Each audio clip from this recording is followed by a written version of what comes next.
Back when I started making music in lockdown, I had so many people that were really close to me telling me that my music sucked and I was never going to make it. And to be honest with you, I actually agreed with them. But the success of my music wasn't what I was focused on at that time. A lot of us get discouraged when we start something new because we have no audience and no following. We see a lot of people who are much younger than us doing a lot more than us and think we just need that one big break that will get us over the line. But setting yourself up for big goals in the short term is basically just setting yourself up for failure. The reason I kept going as a music artist and now have a lot of songs over 10k streams and BBC introducing playlists is because my goals weren't determined by 1 year, 2 years, or 5 years of success.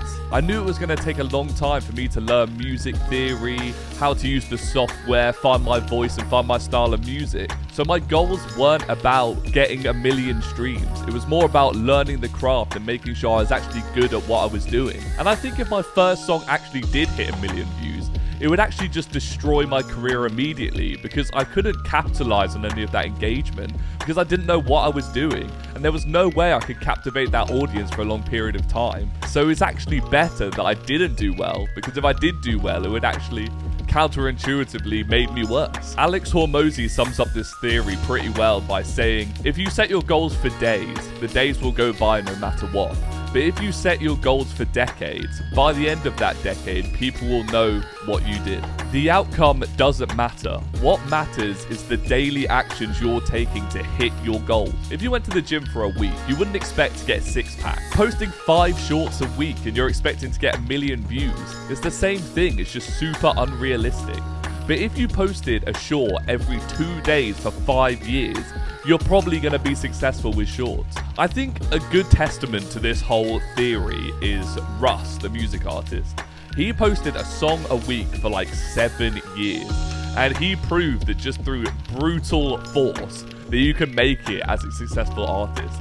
And this theory applies to anything. Like, if you want to get enough gains in the gym, if you go to the gym like twice a week for 15 years, you're eventually going to see some like major progress. Say you're a painter and you paint a picture a day for 5 years. By the end, you're going to be amazing.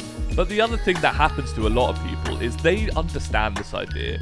They know that if they put in enough work over a long period of time, then they'll eventually hit their goals. But what happens is they'll work and work and work at something, maybe for like a year, 6 months, 2 years, whatever it might be. And as soon as they start hitting what they would call success, they take their foot off the gas, they stop doing it, and then all of that work that they put in just drops off immediately. Success is not a one-night thing. No matter how successful you are or how successful you see other people, what success is just daily actions that people take with the side effects of wealth, money, whatever the goal is that you're trying to achieve. You're not unique for having dreams. Everybody wants to live a life like Leonardo DiCaprio, and everybody wants to have a body like The Rock or whatever other idols there are. But what really sets actual successful people apart from the rest of us is their dedication to consistency. They do the same thing over and over and over again, no matter what. Whether it's been a super successful day or a super unsuccessful day, it does not stop them. It's basically routine at this point. They do whatever they think is the right thing to be doing that day, and they do it over and over again until the success just comes. You need to set your goals for a lot longer in the future, because like the stock market, if you look at the S&P 500 right now, it's just been steady up for like 15 years, right?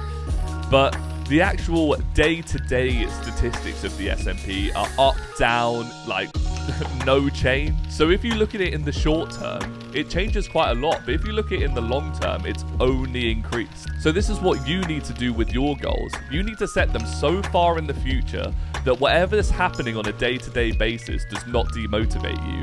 So say you have a really bad day or a really good day, none of that affects the long-term trajectory of where you actually want to be. So if you are doing the same thing over and over again right now, and you're doing work that is actually benefiting you to your long-term goals, you're definitely on the right track.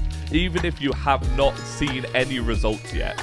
You are doing probably the most universal trait of all successful people, which is being dedicated to consistency. I hope this video has given you a better understanding of what actually being successful looks like and means. And I want every single person that has made it to this point in the video to comment down below about what your long-term goal is for the future. I would love to hear everybody's goals. And if you want to support the channel, go to my Buy Me a Coffee page and help support the channel so I can give you more videos. But anyway, thanks for watching and keep growing one step a day.